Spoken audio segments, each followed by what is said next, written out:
Welcome to the comedy show. My name is Jim. We're going to be checking out Ari Shaffir's new special, Jew. It is an hour and a half, so we're going to be breaking this up into 4 parts. But since we like to get started with a joke, let's start off with this one. 5 Jewish women are eating in a busy cafe. Nervously, a waiter approaches and says, "Ladies, is anything okay?" Like and subscribe for more. Tell me what you think about the jokes. Let's do this. All right, let's do this. Let's talk about the Bible. All right. I'm down. Yeah, the original Bible, the Torah, not your shitty remake. Yeah, I'm not talking about your all-girls Ghostbusters version of the Bible. Talk about the OG shit. Yeah, I was raised Orthodox Jewish. I don't know if you know what that is. That's a Frisbee Jew, you know, that kind. Second highest level of Jew. One step down from Hasidic Jew, or as I call them, Mortal Kombat Jews. Yeah, whenever you see one, just go, finish him. And they'll know what I'm talking about. It's great. The ones with the, you know, the sideburns, the curly fries, as my black friend calls them. Yeah, my friend Miss Pat, she came to visit me in New York. She'd never seen one. There's very few Hasidic Jews in the black ghetto of Atlanta. She saw her first when we were talking, she just goes like, she was like, "Ori." She didn't say my name, but she's like, "Ori, is that an Amish?" And I'm like, "No, I mean, yeah, more or less, yeah. It's pretty much the same shit." She goes, "Why that man has curly fries?" No, those are not curly fries. She goes, "What they do?" And I'm like, "First of all, the grammar on you people is on another planet."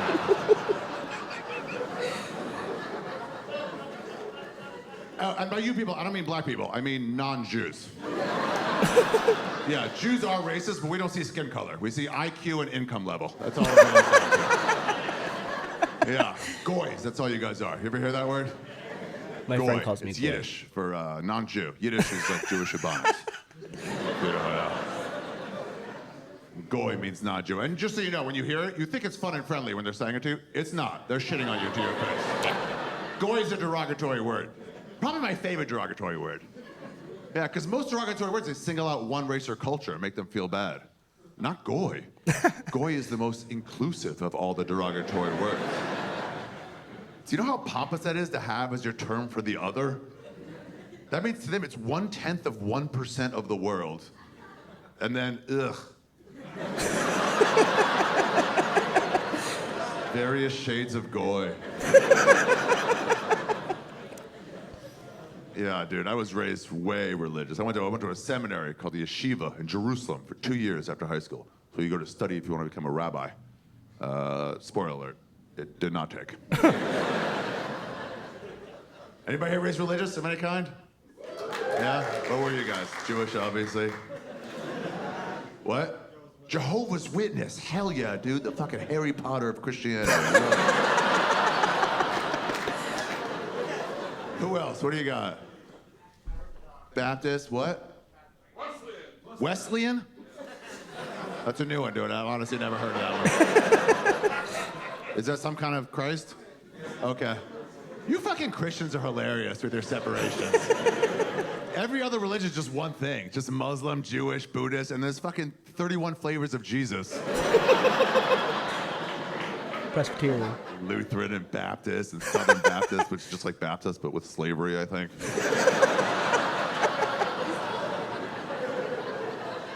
So funny. And Catholics think they're the best ones, too. Yeah, they do. They look down on the other ones. From an outside perspective, Catholics think they're way better than the rest of the Christians. And I'm like, based on what? Besides most child rapes per year, like what else is quantifiable? It's weird though. Ask a devout Catholic, like an older devout Catholic, ask if they're Protestant, they'll get mad at you. They're like, "We're nothing like Protestants." You're like, nothing? What's the difference? And they'll hit you with something crazy. They're like, "Well, we believe Jesus carried the cross way up top." Yeah, and they think he kind of dragged it a little bit. It's basically a different religion. Crazy Christians with stupid separations. You guys still religious now? No, okay, that's good. If you are religious, that's totally fine. It is totally fine. There is a solid chance you're gonna hate the next 68 minutes of your life. So, those of you raised religious of any kind, do you ever think about what they taught you when you were little, now that you're a grown-up? Guys, it's all darker than you remember it. It really is. I mean, let's start at the beginning. It's the only way to do this.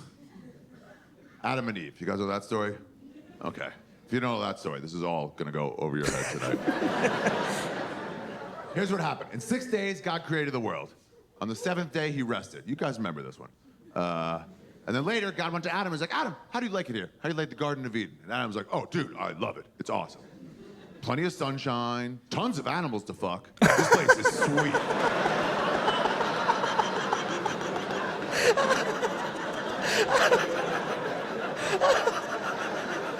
And God was like, wait, bro, are you fucking all the animals? And Adam was like, not all yet. You made a lot of animals. You gotta give me some time. By the way, I killed a frog on Tuesday. Yeah, his eyes were bigger than his belly. Split it right open. My bad on that one. And God was like, fuck, dude, stop fucking the animals right now. And so Adam was like, who should I fuck then? And God's like, oh, yeah, good question, fair enough. He's like, tell you what, I'll make another person for you to fuck. Humans should fuck humans. So Adam, with no concept of women, right? There had never been a woman ever in history before. So when he heard another person was coming, he was just like, sweet, another dude I can fuck in the butt.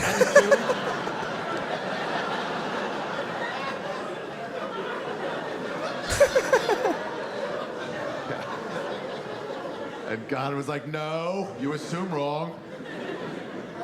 It'll be like a dude, but it'll have like a front butt. And you can fuck the front butt. Adam loved that idea. He was like, sweet, I can fuck the front butt and the back butt. God's like, no fucking back butt. I will never change my mind on that.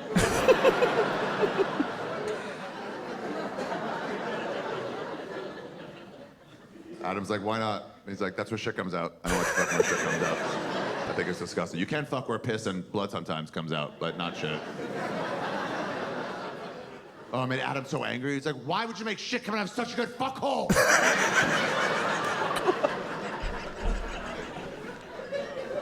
God's like, where else could it come out? He's like, dude, bottom of the foot. I've been thinking about it. It would be a way better place. You can shake it out really easily. Wiping is a breeze.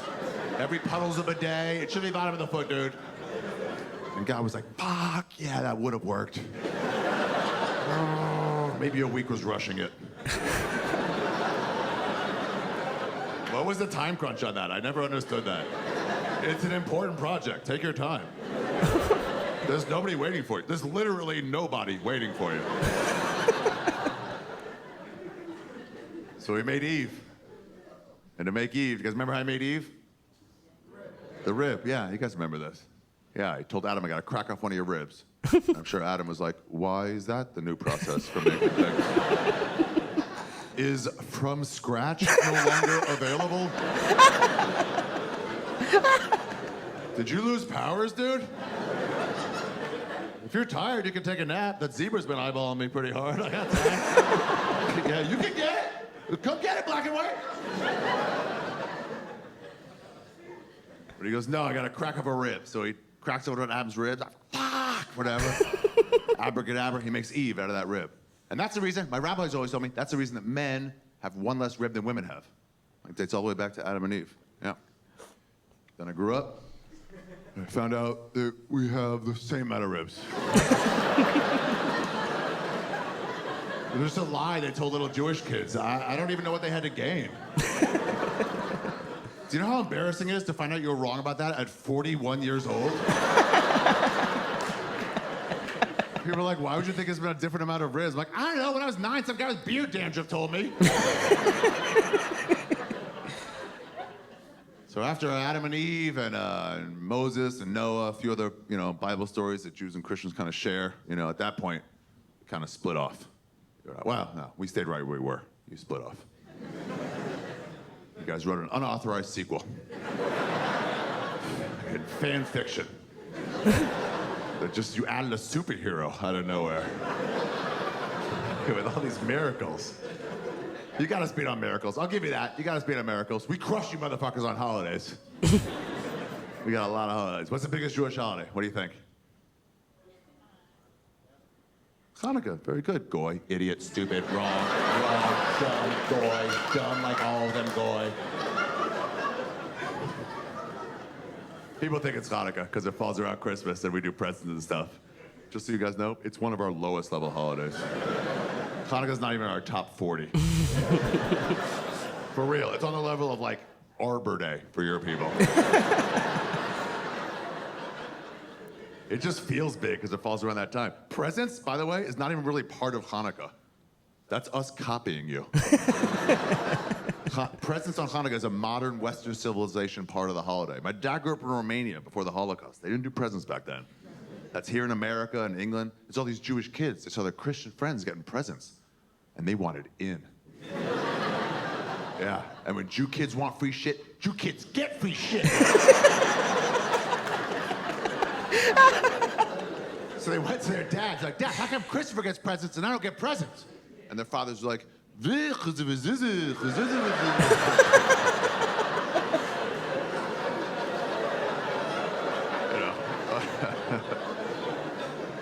more or less that. So now we do presents. 8 days of presents. It's an 8-day holiday. Oh, some people think it's 8 times the presents you guys get. It's not. We have the same amount of parents you have. You know, we get the same amount, but we just space them out over 8 days. We get better presents than you, you know, because we're far richer than you are. I don't know what kind of white trash presents you guys got. We got like a grilled cheese sandwich wrapped in a shopping bag. You know, what'd you guys get? Like sock full of pills? Postcard from your dad written in your mom's handwriting?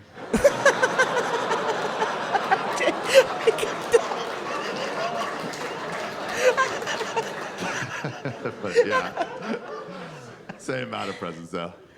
You're supposed to get 1 present a day for 8 days, and then if you have like 9 or 10 presents, you just double up a day or 2. So one year I didn't have 8 presents. I only had 7 presents. My mom didn't know what to do to get me every day a present. Instead of just getting 1 extra present, you know, some shit like wrap an avocado, you dumb bitch. Instead, her fix was to split a present into 2 and wrap each half separately. Like I wouldn't know. Like I opened up day 1's present, I was like, oh, it's skateboard wheels only. I wonder what's in tomorrow's flat oval box. She's like, you'll never guess. I'm like, it's for sure a skateboard, Mom. I'm the second smartest race in the world, and this is very easy to figure out how to do. Korea.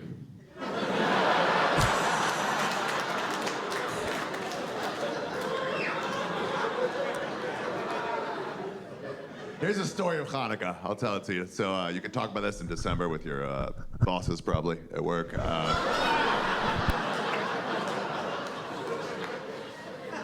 A long time ago, the Jews got kicked out of Israel, okay? One of the many times that happened over history. We are the weakest race in the world. Anybody who wanted Israel just fucking took it. For real. Greeks, Romans, people from Alabama. Like, it doesn't matter, dude.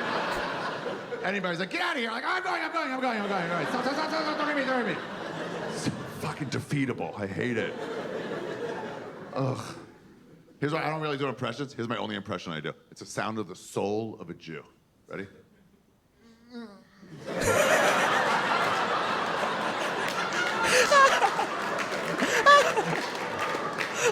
Jesus.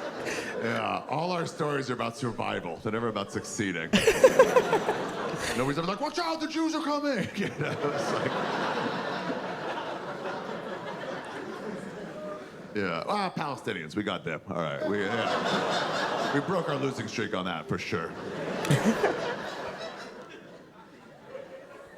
Dude, I saw this Free Palestine march last summer in New York, and they were all like marching. They had a big Free Palestine sign, but the Palestine part was covered. People were like in front of it, so it was covered, so I couldn't see that part. So I just saw the first half. So I like run across the street. Oh no! Like, this is the worst place for me to be. Oh. I'm so sorry. Fuck. They're all staring at me. I didn't know what to do. I just started scrambling. I was like, oh, I'm just headed to Little Palestine to get some Palestinian food. They're all like, there is no little Palestine. And if you ask Jews, there's also no big Palestine.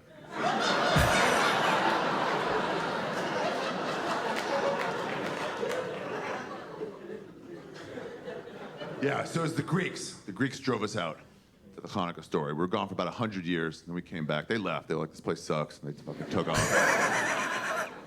So they left, and then they fucked up our temple, like our main, church, pretty much. They like messed, I don't know what they did. They knocked over chairs, and they spray painted dicks on the walls. But the main thing they did was they used our oil candle, supposed to keep lit all the time, this oil candle. And they only had 1 day's worth of oil left. And new oil was 8 days away. And they're like, what are we gonna do? How are we gonna keep it lit? And the Jews are like, I don't know, fuck it, light it up. Let's see what happens. And somehow, 1 day's worth of oil lasted for 8 days. And that is when Jews learned how to be cheap. The miracle of Hanukkah, everybody. Yeah, that candle's the miracle of Hanukkah. Dumbest miracle in the history of organized religion. You Christians, man, your miracles are the tits. You guys got great miracles. God, so I left my religion, I switched to a secular college, University of Maryland, and I met all these Christians, and they told me about Jesus, and I was fucking blown away. They were like, he walked on water, and I was like, that's impossible, can't. I've seen water before, so sell it to somebody else. And they're like, yeah, it's a miracle. I'm like, oh. I'm like, he didn't get wet? They're like, I mean, maybe some splashback on the sandal, but I don't think Jesus was waterproof. If he dragged his foot, yeah, probably a little bit of water, but for the most part, pretty dry. I was like, damn, was that his best trick? They're like, oh no, it was not his best trick. His best trick by far, he died, and then he was like, nah. And everybody's favorite trick was turn water into wine. That, dude, man of the people, for sure. I heard about that. I was like, what kind of wine was it? And they're like, Ari, you're literally the first person to ever ask that question. What a nitpicky, Jewy thing to worry about. You're getting free wine out of water and you're still complaining?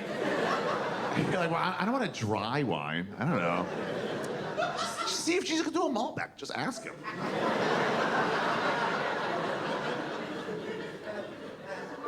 But then they're like, what about you, Ari? What's the Jews' big miracle for the holidays? I'm like, oh, okay, well, we had this candle, and it lasted hella long. Yeah, our miracles are more like you had to be there miracles. Yeah. People came into the synagogue, and 2 days later, it's like, is that fucking candle still going?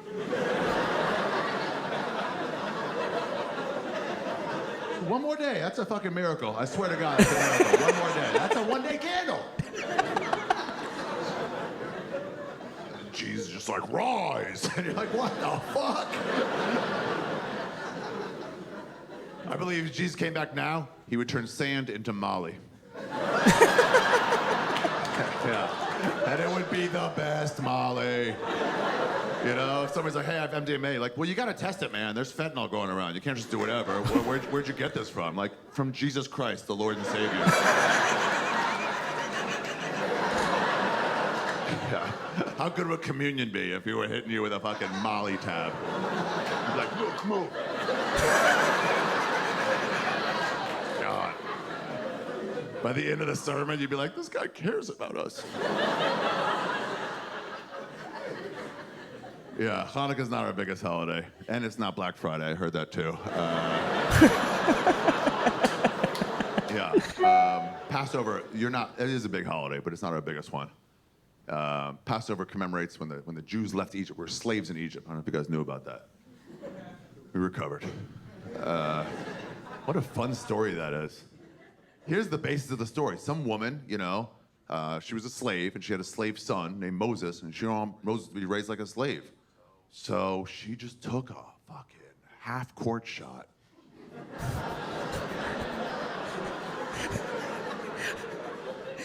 She was like, I don't know, I'm gonna think outside the box here. How about we just chuck it in a river? We'll put it in a little basket. And we'll throw it into the crocodile-infested Nile River and hope for the best. And man, she swished it. Baby did not get eaten by crocodiles or tip over. It went right to the pharaoh's daughter. The pharaoh's daughter, the king's daughter, was like, oh, I love, you know how chicks are around babies. She's like, I love a baby. Oh, I want a baby. So she raised it like it was her own. She raised this Moses. I don't know how he knew his original name, but same name. And coincidence, lucky coincidence on that. Eventually, he was 19, 20 years old, went to his grandfather, the pharaoh, the king, and he was like, hey, motherfucker, I got news for you. I want your grandson. And the pharaoh was like, yeah, my daughter was never pregnant. We know. She didn't ever do that. Plus, you're balding with glasses, so I think you came from Slave Island over there. That's my favorite part of the story. The Jews were slaves in Egypt. Egypt was a superpower, and their labor force, their manual labor force, was the weakest, most complaining people in the world. I mean, there's nobody softer than Jews. I think the pyramid's supposed to be houses, and the Jews are like, it's too hot, just pile it up. What a terrible, terrible choice for slave. And by the way, Egypt is in Africa. Like, there's better options out there. Okay. I'm just saying, who do you want picking up stones for you? Dikembe Mutombo or Gilbert Gottfried?